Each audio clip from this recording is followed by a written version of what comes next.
Tomatoes are the heart of many home gardens, but when you're working with nothing more than a small balcony, it's easy to assume they're out of reach. That's exactly what I used to think, until one season, I challenged myself to grow tomatoes in 5-gallon buckets right outside my apartment.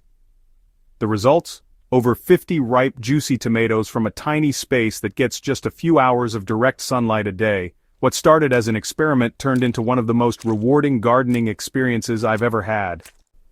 It all started with the right containers. 5-gallon buckets offered just enough depth and room for tomato roots to develop fully.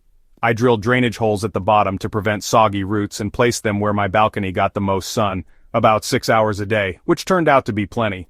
I used lightweight potting mix blended with compost and coconut coir to hold moisture and nutrients, which is essential when growing in containers that dry out quickly.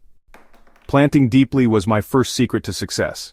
I buried each seedling so that only the top few sets of leaves were above the soil.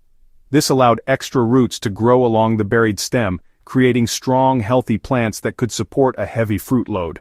I only put one plant per bucket, but I spaced the containers apart to allow for air movement.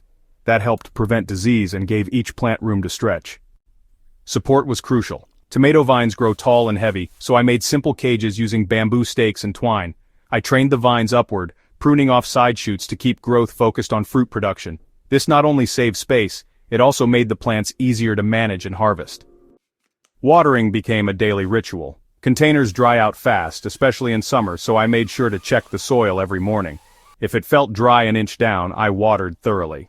I added a layer of mulch made from straw to keep moisture in and temperatures stable. For feeding, I alternated between compost tea and a natural tomato fertilizer every 2 weeks. Container plants depend entirely on what you give them, so consistent nutrients made all the difference. By mid-season, my balcony was overflowing with green vines, yellow flowers, and eventually bright red tomatoes. From sweet cherry varieties to small slicers, I harvested more than 50 tomatoes in just a few square feet of space. It proved that even in the city, even without land, fresh food is possible. If you're dreaming of homegrown tomatoes but don't have a yard, try a bucket.